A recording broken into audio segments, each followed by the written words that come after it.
Before we get started, I have a quick favor. I've been self-funding the Finding Genius podcast for 5 years now. I've done over 3,000 episodes. And as you can see on YouTube, we're up over 1 million views on the channel, which is fantastic. The next thing I really want to push on is to get up to 10,000 subscribers. Because once we do, we'll be able to put a donate button and we'll be able to solicit donations to help keep the podcast running and to also get the Finding Genius Foundation moving along. We have a big project studying anxiety, depression, and PTSD and working on a product to help people overcome these problems because I've seen them explode recently after the last 2 years of the whole virus situation. So if you would, please subscribe to the podcast. That would help us tremendously. Give us a thumbs up and check in the description for Buy Me a Coffee. It's about $5. If you could buy me a coffee, I'd really appreciate it. It would help keep the channel going, and I love coffee. Thank you. Forget frequently asked questions. Common sense, common knowledge, or Google. How about advice from a real genius? 95% of people in any profession are good enough to be qualified and licensed. 5% go above and beyond. They become very good at what they do, but only 0.1% are real geniuses. Richard Jacobs has made it his life's mission to find them for you. He hunts down and interviews geniuses in every field: sleep science, cancer, stem cells, ketogenic diets, and more. Here come the geniuses. This is the Finding Genius Podcast with Richard Jacobs. Hello, this is Richard Jacobs with the Finding Genius Podcast. And my guest today is Mark Lakeman. He's a principal and a design lead at City Repair. We're going to talk about revillaging and what that means. He's based out of Portland, Oregon, and it promises to be a very good interview. So welcome, Mark. Thank you. Thank you, Richard. Thanks for having me. It's really great to be here. Yeah, if you would, tell me a bit about your background, and then we'll go from there to your current work. Yeah, basically, I love to collaborate, and I'm trained in profession of architecture and planning where, you really are directed toward aspiring to be some kind of individualistic icon. But I've really redefined my role and my approach to the whole design culture in a number of different respects. So I come out of, that as an education and as a profession. Both of my parents are architects and planners and really placemaking revolutionaries that have deeply impacted our region, and through their work, the advent of our first public square in the city, very successful kind of cities more far afield. So they've been my mentors, and I've really taken on, the idea of a career as a means toward a cause. And along the way, I've become very attracted to ecological design principles, and so I've incorporated those powerfully into, things, the realm of urban design and planning and architecture, and really see design as a means toward building democratic participation through, really collaborating on a grassroots level as often as possible. So that's just a bit about what I do. So do you work on existing neighborhoods, or do you only work on new neighborhoods to make sure that they're designed in such a way as to facilitate community interaction? Good question. Both of them present interesting opportunities. I personally prefer to retrofit existing things. That's partially from a concern for, kind of the ecology of any given bioregion, to kind of minimize the human footprint and try to preserve farm and forest land and, riparian areas and wetlands and such. So I like to retrofit what is existing. And on the other hand, new projects do come along, and those become opportunities to do things, to set an example in a different way. So there's a lot of new projects happening. There's a lot of whole-scale neighborhoods being built by developers who don't see, who aren't maybe seeing enough better models to inspire them. So when we have a chance to do a new thing, then we'll do it in a way that still meets financial goals, because that's kind of a baseline for developers. But then it also has a story in it of a developer who's, kind of getting great press and is really well received by the community and leaves a kind of beneficial legacy, ends up being really popular instead of kind of marginalized or villainized, because their work is perhaps just so too repetitive, or there aren't enough community spaces, or there's no park. Developers putting up like cookie cutter homes, just on streets, and like your basic neighborhood that's put up all over the U.S. that I've seen. It just looks like deadly boring. Everything looks the exact same, and there's zero places for people to interact, literally. Yeah, that's what we're trying to establish, some alternative models to help for in order to help steer people away from that. Part of what I do is I study how, environments like you just mentioned have a kind of a sociological impact on people that's negative. And I'm really heartened, especially since the impact of the pandemic, that people are now finally all over the place talking about the phenomena of isolation isolation and the negative public health impacts of isolation. And,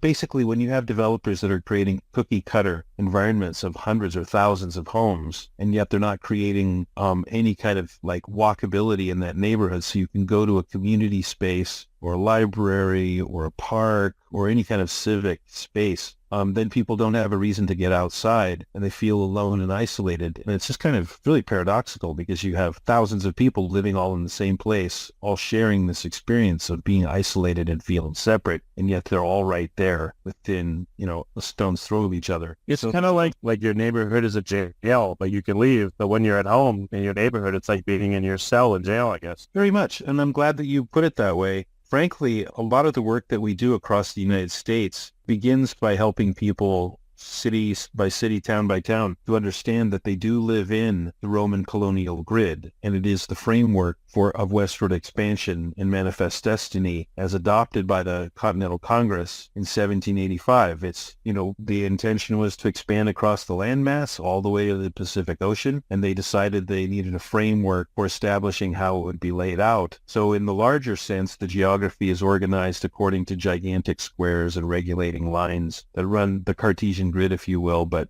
more localized. And then literally every city, and really up to a certain point until the suburbs, every neighborhood was laid out according to those same lines and those same orientations. But the result is, what's the problem? The problem is, in America, we have people from the top down deciding not only how the entire continent will be organized, but then how native lands would be liquidated and turned into a commodity, and then how the working class people would move westward, and then, sort of the succession of the story of land claims, but then, the rise of cities and towns as corporate entities, and then people, slotting into kind of each person tending to live within a rectangle. But, in order for people to understand why this is an issue, there's two things. One is, when you fly across the ocean and you see an ancient village that is so interesting because it has gathering places everywhere, it's important to realize that our ancestors used to get to lay out their own environment and make sure there were places for people to not just talk to each other, but to celebrate and create culture. But in America, we live in real estate, basically schemes that provide,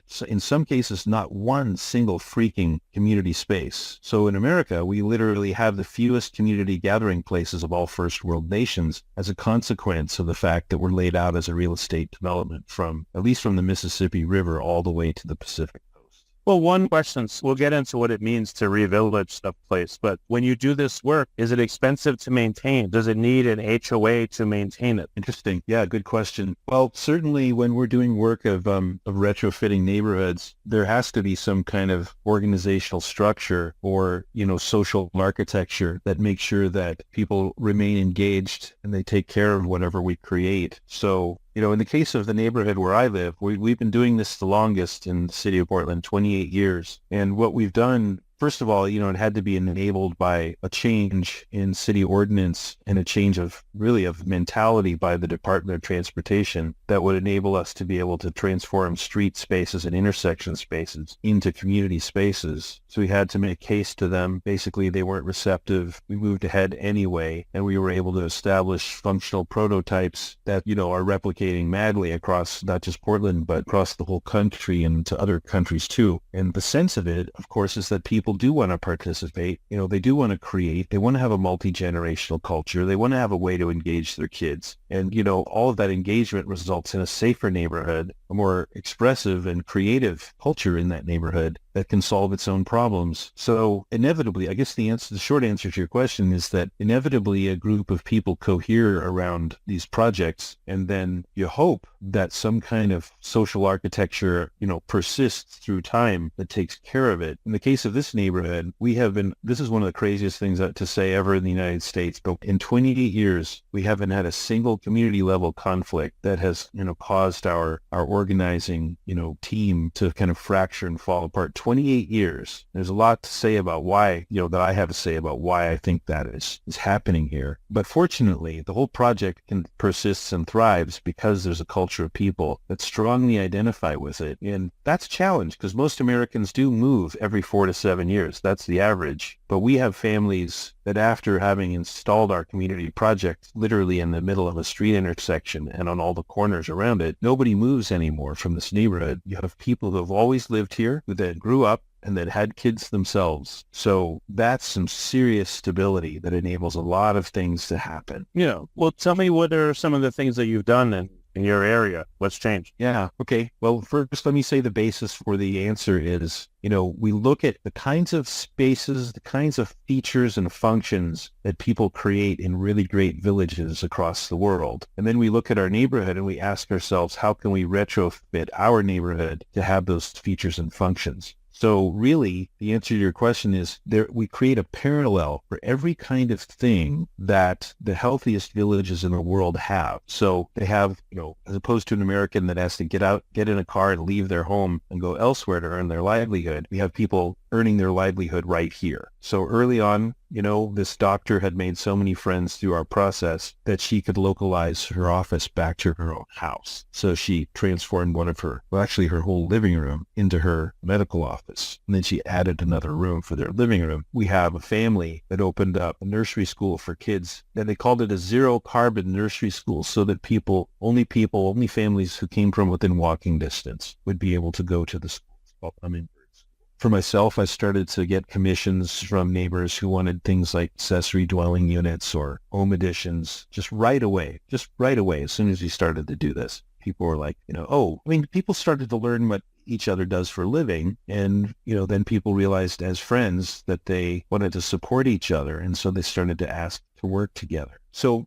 localizing livelihood is a big, big key part of the answer to your question. The catalyst, though, for everything to fall into place is that we turned basically the crossroads of our local intersection into the kind of crossroads in a village that brings people together. And this is the most ancient axiom of urban design, is that where people's pathways converge, there needs to be a place. So an intersection in an ancient village is actually a public square, or what you call a piazza in Italy. Every culture that isn't based on the colonial grid has this function. So the brilliance of what we've done here is we're like, oh, look at the colonial grid omits gathering places at intersections, but the villages in the world with the lowest crime rates and the highest public health indicators have gathering places in intersections all over the fabric of the village and the city and the town. So if we retrofit the American neighborhood at those same strategic locations, we will affect a healing impact and probably reinvigorate a lot of other things beyond what we can even imagine. So reimagining the commons of the street into a cultural space where people put benches,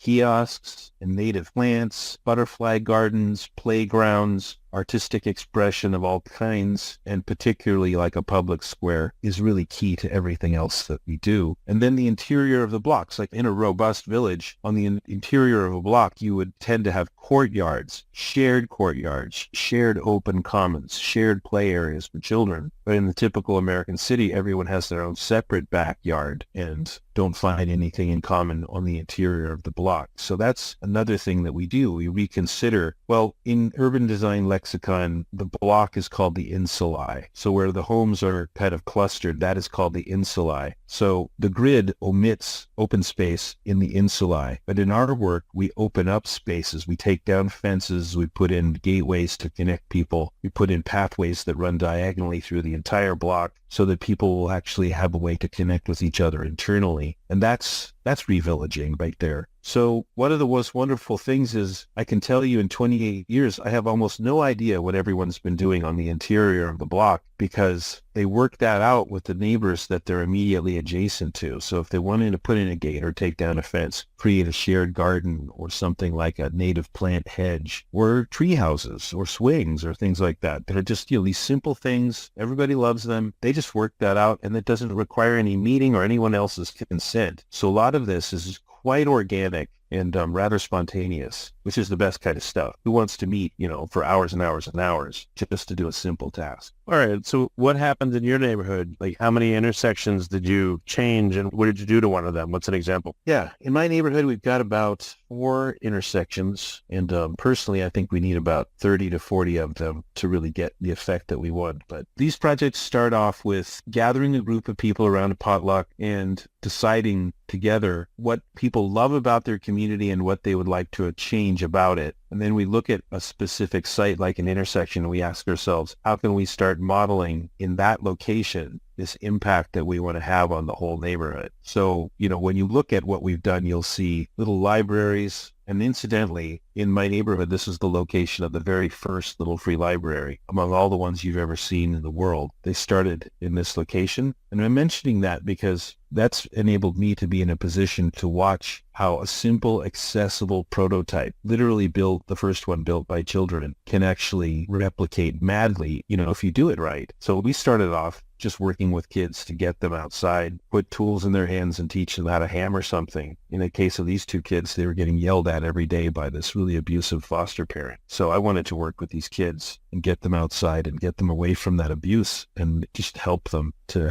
feel some agency. So we built this little library on the southeast corner of this intersection, and it hadn't done anything else to the intersection. But when we got done and I stepped back and we started to put a bunch of books in that the kids had already read, I just thought, man, this thing is going to go all over the place because everybody, wants to celebrate education. For me, I wanted to revolutionize public space, to go from there being nothing happening out there to engage people, to create instead something powerful and interactive and something that was symbolic of, like values having to do with learning. And everyone's got free books after all. I mean, books just sitting around on shelves that they're not reading anymore. So I thought this is a great way to tap into an underutilized resource. We'll see where this goes. And I've been really gratified to see it travel all over. Again, what did you do specifically to an intersection or two, and what happened when you made these changes? Like, literally, what do you see? Well, the first round of action was to put in the library on one corner, put in a kind of information station, like a bulletin board with a roof over it, where people could just put up messages. On another corner, there was a little kids' playhouse and a chalk dispenser so kids could just, mark on the sidewalk. And then on the other corner, there was a place for people, a counter with an umbrella over it where people could get hot tea out of a pump thermos. And then we put in a bench. And this was all really rudimentary, really crude. But then we painted concentric circles of color on the street surface to kind of make a unifying effect. So there were 6 or 8 different expanding circles, just like we dropped a rock into a pond. The ripples were going out, but the ripples went down the street a little ways so that it made it feel like the street intersection was really a spot that united the 4 corners together. So that was the first round.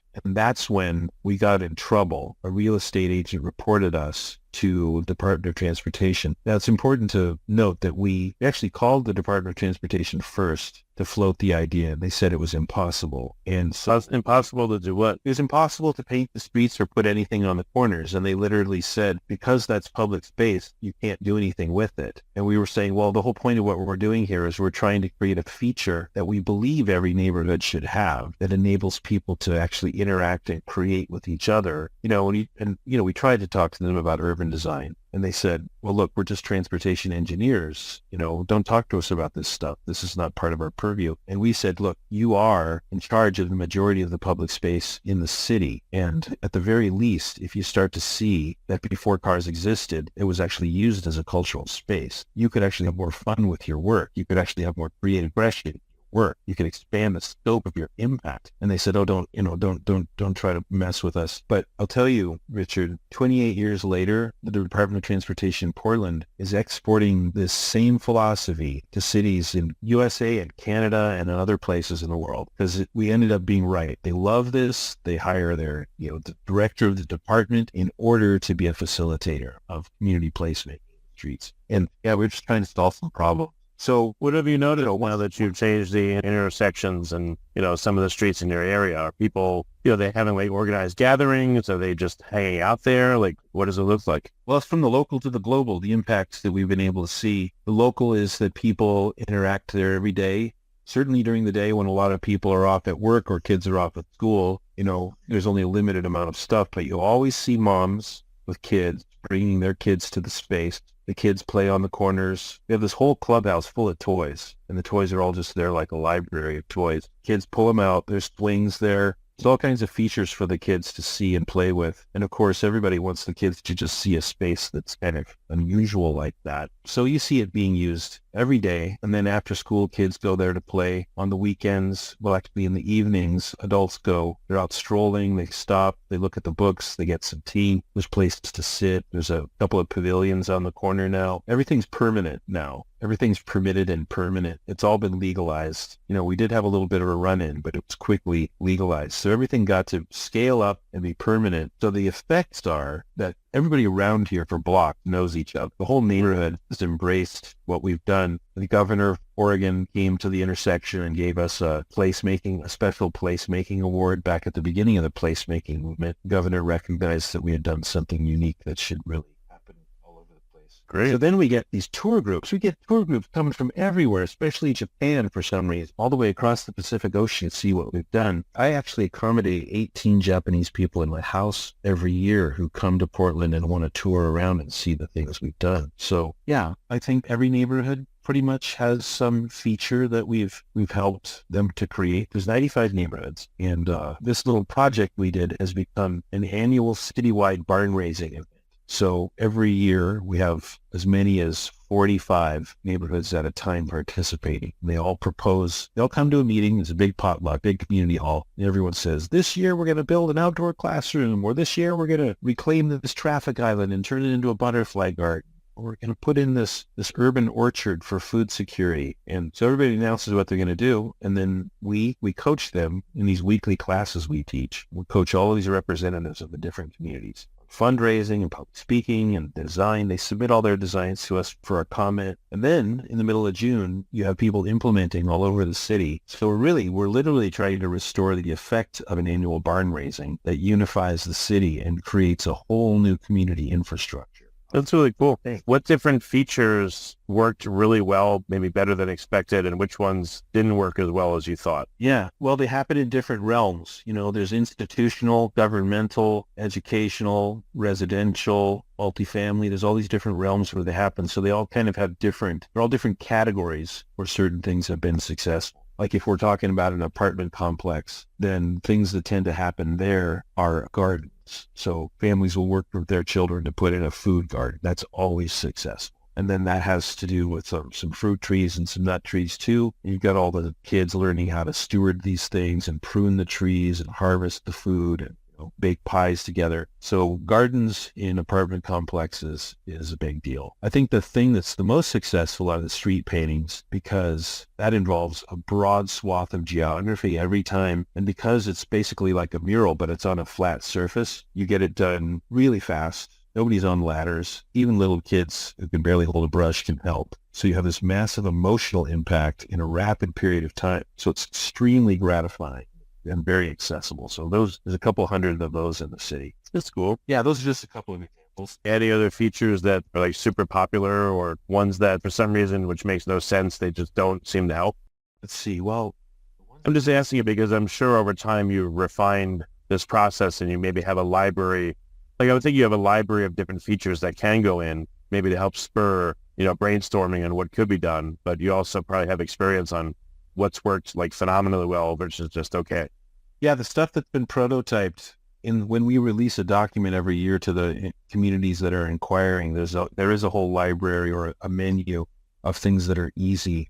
So like the Department of Transportation will basically just issue a free permit for any kind of thing that has been done before. So if you have a kiosk, it has to stay under 8 feet tall and it can't be too close to the curb. And so if a proposal is within certain parameters, then those are super easy to approve. Those are the ones that replicate really, really quickly. In fact, actually, we're at the point with the Department of Transportation where they say, don't even ask us permission anymore. Just do it, and you're automatically granted a permit. That's really cool. Isn't that crazy? It's like, yeah, that's awesome. Wait, you don't even need to know the location or the name of where it is. And they're like, nope. If anything happens, just contact us, and it's covered. Well, they know now you're not doing harm and you're helping, so they like it, Absolutely. And I think you just touched on something. When they have risk managers saying, hey, this kind of stuff reduces risk and liability, then they don't even need to know about it. No, that's But really there are cool. some things that aren't as successful. And I think basically, the first thing you brought up is the key. If there is not continuity of people attending to it and caring for it, then it will fall into disuse and become either an eyesore or a liability. Mm. And then kids start to vandalize it, even if it's cute and beautiful. Have you done this in like the cookie cutter, boring neighborhoods where there is a pre-existing HOA, or have you only been able to do it where there is no HOA? It's like older neighborhoods without them. Yeah, I don't think we've ever gotten into an environment where there is an HOA. And it's also difficult to work with a community when they have a management system that, basically tends to disallow anything unique from happening, like in an apartment building. So yeah, you would think that HOAs, to me, we actually use an HOA structure when my architecture firm is designing a new, say, co-housing community or a multifamily community where we want more participation. The HOA becomes a legal structure by which people are connected in collaborative cultures. But the typical when it's configured as a condo association in a model that's just purely for profit with a remote management system, then it becomes a way of people kind of restraining each other. Well, what about if you have a development, let's say again, like I'm picturing a total cookie cutter neighborhood with an HOA, but the HOA still operates, but now they designate areas for common use. Yeah. Maybe now so the HOA can still do most of what it does, but now the common areas they allow to be transformed because, again, it doesn't really disturb what they're doing. They still keep the control they want. Maybe the people that live there now, want to live in that sanitized environment, but then separate from them in this one part of the neighborhood, they can go to this like radically different environment where it's a beautiful commons that maybe it would work in HOA if you did it that way. I think that it's absolutely possible. And the methodology for doing it would probably be that whoever in that community wanted to propose an initiative would start with the vision statement of the HOA, which probably is not going to just say protect property values. It's probably going to say something about, creating and maintaining a pleasant place to live where people feel a sense of community. So if people can start with that vision statement and then connect that vision statement that everyone has agreed to, they've all literally bought into it, to the initiative, then they can make the initiative in terms of a set of values people have already subscribed to. It's going to tend to be received more readily. So I think it is possible. Well, even though you have to set up a governing structure, how do you make sure it's beneficial and not punitive? Like I've lived in neighborhoods where there is an HOA and I hate them. This one guy I know, he calls them horrible organizations of assholes. That's what I think the acronym stands for. And I agree. They're there to like take money from people and, oh, you didn't cut your grass, you didn't take your garbage cans in, and they're not there to benefit the community. It's just like it's like a surveillance state, a prison. Like, how do you make a governing body that actually helps people, doesn't punish them? Like what if you have a community where, I don't know, someone doesn't have money and they can't do their yard? Like, why can't an HOA help that person instead of hurting them? Or, something broke in their house and they can't repair it. They just don't have the money. Why can't they help people and make a community that way instead of fining them and foreclosing on them? It's just stupid, Absolutely agree. Well, I think an HOA can be anything people want it to be. Unfortunately, a lot of times people don't actually vocalize that. A lot of people don't think that they would need to. Like, why do we need to actually really crystallize and be clear that we're here to enjoy our lives? It doesn't occur to people that an organization like that's going to tend to attract for some crazy reason, it's going to tend to attract control freaks. It's bizarre. This reminds me, I'm still involved with quite a few different organizational structures, different kinds of things where people, they use different ways of making decisions, from Robert's rules to sociocracy. The best cultures are the most informal, where, you have kids involved, so everyone wants to get along, model best behavior. In spite of all those different kinds of different ways that people can live together, you could always have a personality-based issue. Like, you can always have an issue just based on the particular individuals that are involved. And so really, literally every culture is susceptible to to someone coming in who is myopic and selfish or controlling or sociopathic, even if you have the most horizontal infrastructure. Yeah, I mean, especially horizontal infrastructure. It seems to be more, I like it philosophically, but it is more prone to discord and self-destruction than vertical structures have more clarity. Do you see that the people in your neighborhood, and not only is it more stable, but are they nicer to each other? And is it because of the interaction? Like, how does it change the social dynamic when you put these things in? Well, fortunately, I mean, I keep mentioning children. Fortunately, we have a lot of kids around here, and we have, because of this intersection, we attract families with kids. So there's something about the fact that kids are involved that really has a modulating effect, and it helps people really take care of each other. We do have a couple of, like, you know, indigent old people, or rather elder people, and they're absolutely involved and they're included, and people reach out to them and see if they need help. So we have a wonderful culture here, and I think it's really helps to have a lot of kids in the mix. I think that's a big reason why we do so well. Yeah, that's great. I think there's a few keys. There's a few keys to really sustaining a healthy culture, and one is that it needs to be multi-generational, and another is that it needs to be place-based. People who live right there make decisions that impact their own lives. But that's not enough. For us, what really helps us to thrive is that we do these creative projects. So our focus is always on sharing food, kids are involved, and we're always looking at what new thing we can do that helps and supports someone or builds, benefits us all. So, like, we repaint our intersection every single year with a new graphic, and there's always this wonderful process of 2 or 3 potlucks that results in the design that we're going to repaint the street with. And it's just, people don't tend to think of this kind of thing, but somehow we've arrived at the idea that our community is centered around every single year creating an entirely new, unique, unifying metaphor that becomes a graphic in the street that we all install together. I mean, that day we are grinning from ear to ear and having a big potluck afterward. And there's a bunch of people making music and we have stuff. So there's something about doing a giant artistic project together, which is a very, very helpful layer for us. Yeah, that's really cool. Do you have is there like a WhatsApp group chat for the neighborhood? You talked about knowing what everyone does. So I guess, like John down the street is a dentist, and the other one's like a dog trainer, and the other one's a babysitter, and the other one's a teacher. And like, what kind of community interaction do you see increases when you do these things? Yeah. Well, the easiest thing is that people do stuff together socially. And I think the main thing that catalyzes lots of interaction are that, say, like on my street, there's this ridiculous amount of little girls. I have a little 7-year-old girl. So all the girls know each other. Older girls, teenagers, care about the little girls, make sure that they're safe when they're out playing, running around. So there's a lot of like mentorship that just starts to gel when you have, all these girls in the same place. Pretty, let's see. That's just kind of all over the neighborhood. And then the boys, if they're a similar age, then they'll tend to hang together or play together. There was a cadre of boys that grew up together, and now they're all running off to college, but then there's new boys coming in.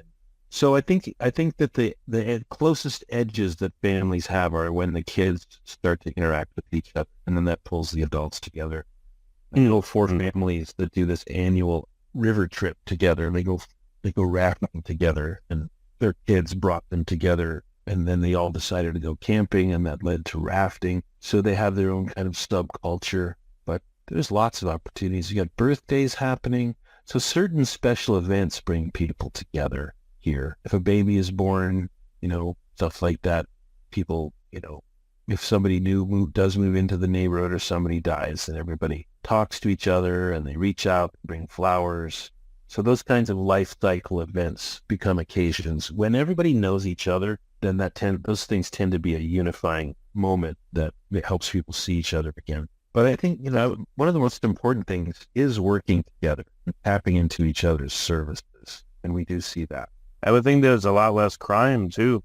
The more the community knows who's there and what everyone's doing, the less likely there would be crime. I think you're right.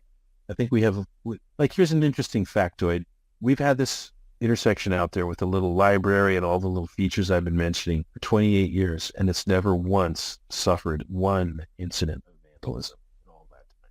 And so, you've got all these kids that are predisposed to vandalize something, I'm sure, a bunch of young teenagers out doing stuff. But in this case, all the kids in the neighborhood have had access to this, and they love it and identify with it, whether it's because they've helped to paint it a few times or they've been to birthday parties. So we don't have people trying to abuse it, which is, man, there's a lot of people who could hear that story and just step back and go like, oh my God, what does this imply? What we've done is we've created a design intervention that has called into question a lot of assumptions about our society. And it's had these remarkable kind of sociological impacts, and it's made me real. This is my position, and I think I feel pretty clear about it. Problems in our society are the result of really poor design. Some of it's craven, some of it's omission, but the fact is, people broadly, like working class people, work all the time, but we don't get to design our own environments. So we have problems.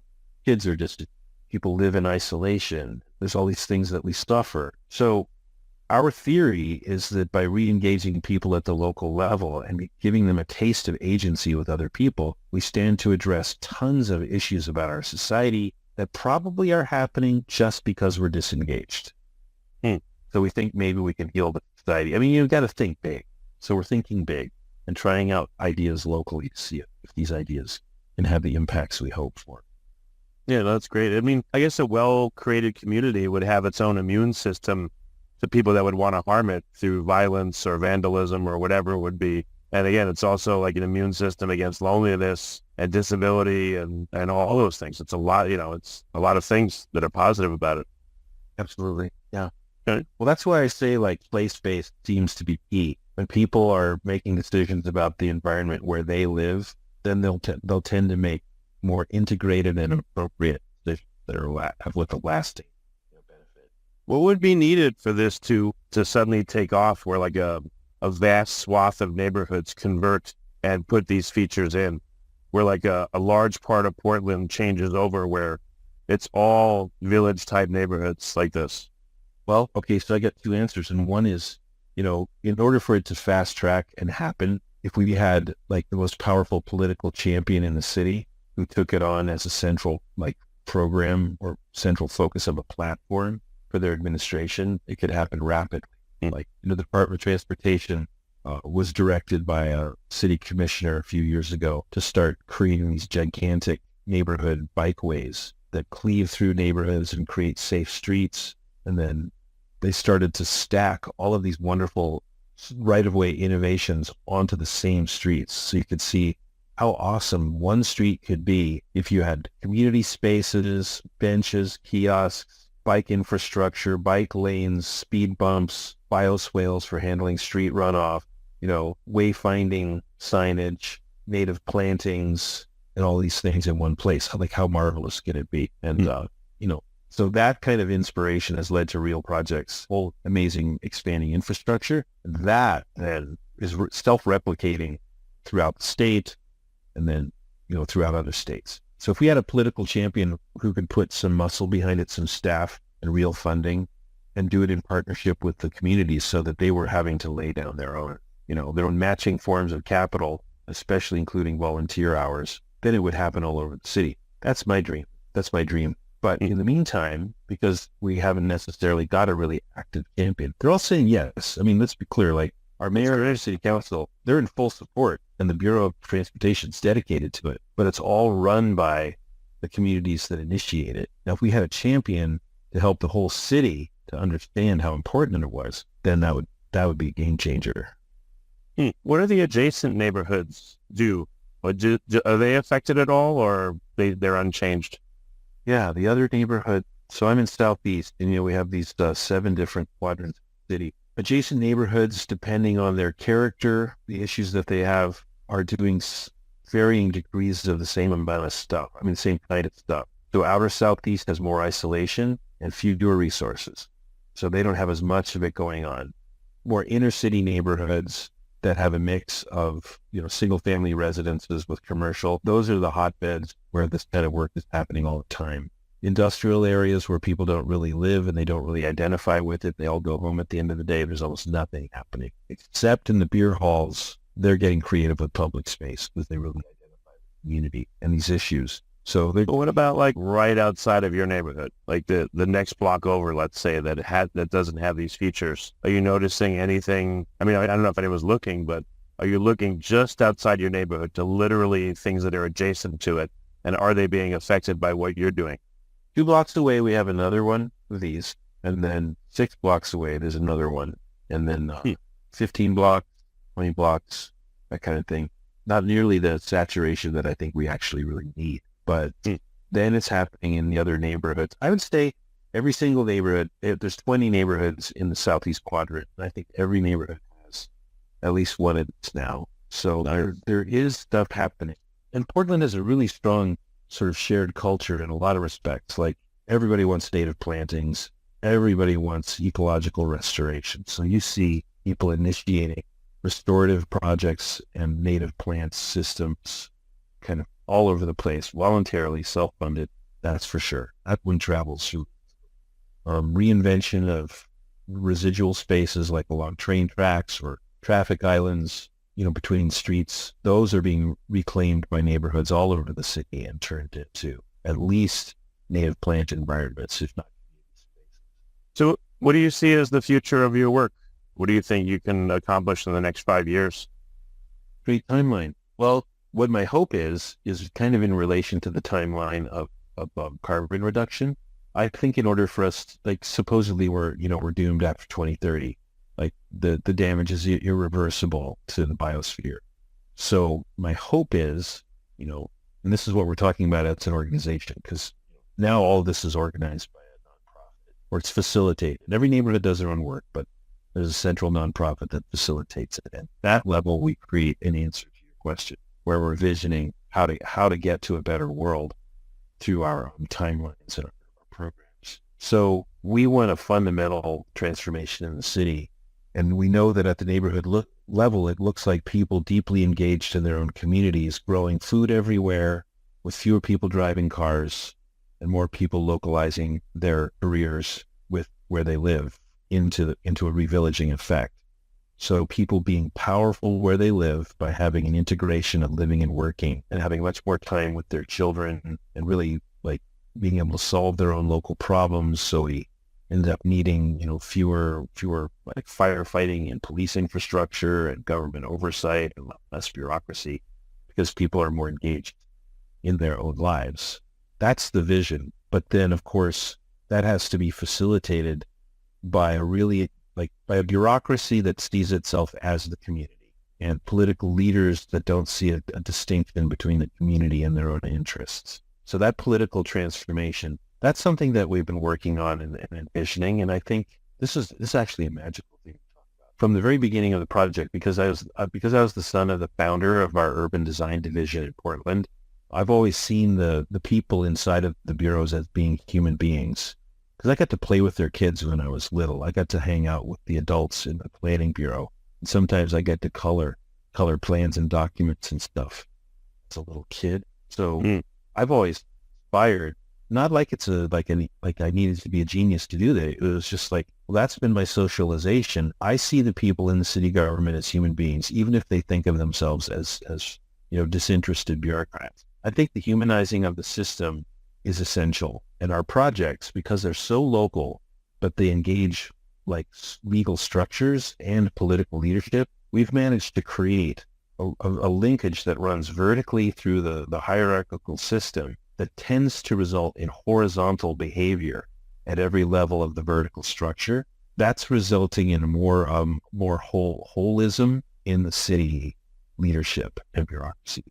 So, and the way that that's expressed is like we elect more people, first of all, from the community level than, from, say, the halls of corporate power. We have much more representation that looks diverse at the city council. And actually, we've just completely revolutionized our form of city government. We're going from 5 commissioners to, I think, 18 now. And that, we're revising the entire political structure. When I say we, I mean the whole community of Portland. So our driving concern is to broaden and deepen participation. And I think this is a big step in the right direction for the answer to your question. So everyone in the city wants to see how the political system can help us arrive at our regional goal, and those include being part of addressing climate change. Okay, well, very good. All right, Mark. Well, where can people find out more about what you're doing and maybe see pictures, and then if they want to tour some of the neighborhoods, like where's their first stop to find out more? Yeah, well, they can go to cityrepair.org and see our nonprofit, which does lots and lots of work in the streets. They can also go onto Google Images and just type in or enter City Repair Portland, or painted intersections Portland, Oregon, or ecological buildings Portland, Oregon. But then if they want to see built projects, like some planning projects, the biggest thing we've ever done is plan the transition of the infrastructure of San Francisco into a gigantic kind of a water catchment system. Basically convert the entire watershed of San Francisco into a giant water catchment system to address drought. So people can go onto our website at communitecture.net, which is COMMUNITECTURE.net. And there's tons of just amazing building projects, architectural projects that integrate permaculture with larger scales of design. Okay. Well, very good. Well, Mark, thanks so much for coming on the podcast. And I'm really glad there's people like you doing this, because 99% of what I see and have seen is not at all like this. So I think it's a really great thing to make people think and hopefully take action in their local spaces, and so they've seen what you've done. Thanks, Richard. It's all worth doing and beginning with the fact that it's personally satisfying and transformative. It's making things more human and more social, and I think that's what we all need. Society has become very lonely, very isolated, very divided. So this is working to do the opposite. I think it's great. So again, thank you for what you do. Thank you. Have a great rest of your evening. If you like this podcast, please click the link in the description to subscribe and review us on iTunes. You've been listening to the Finding Genius podcast with Richard Jacobs. If you like what you hear, be sure to review and subscribe to the Finding Genius podcast on iTunes or wherever you listen to podcasts. And want to be smarter than everybody else? Become a premium member at findinggeniuspodcast.com. This podcast is for information only. No advice of any kind is being given. Any action you take or don't take as a result of listening is your sole responsibility. Consult professionals when advice is needed.